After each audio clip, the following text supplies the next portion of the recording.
have with me James Quincey, the chairman and the global CEO for Coca-Cola. Thank you so much for speaking to us at Bloomberg Quint.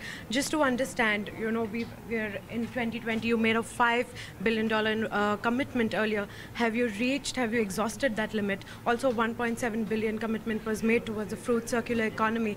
That is for till 2022. Will there be any further investments from here on that you will take to boost your market, you know, to become the third largest market for Coca-Cola globally? Absolutely. I mean, what we're focused on now is getting our investment plan that was running through to 2022 completed, preferably on or ahead of schedule. That will support the growth that's coming for the marketplace. We've set ourselves a target of doubling the business in the next 5 years. And then, of course, after 2022, we'll have another investment plan to take us further out in the future. But we continue to invest because we continue to see great long-term potential in the marketplace. So right now, there is no further investment plan at this point in time that you've planned for India? Well, we've got to implement the plan we've got on the table first, and that's a huge plan to invest in manufacturing and in brand innovation. So that's a lot of money that's got to be deployed into the marketplace. And of course, when we've done that, we'll have a new plan. You've always mentioned on your conference call with your investors that India and China are one of your fastest growing markets for you globally. Now China has taken a hit. There's no consumption. Obviously, you've already put your contingency plans in place, as we've mentioned.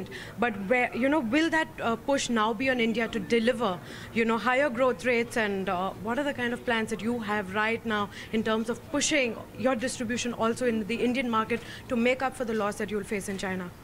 It's not our approach to try and change the business plan in one country because of what happens in a different country. We have a great team and a great plan and great partners in India, and we're going to stick to that plan. I think trying to force it to go one way or the other in the short term tends to result in less rather than more.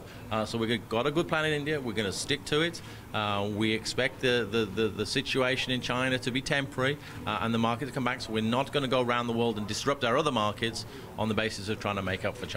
Okay. The Indian economy has not been performing that well. We've seen a slowdown in the GDP growth rate, but that has not impacted Coca-Cola because of your lower price points. That's actually helped you grow even better when the higher price point drinks have actually been impacted. What is your strategy from here on to actually take advantage of this situation? Because we've seen the category grow because of the slowdown and the lower price points at this point in time.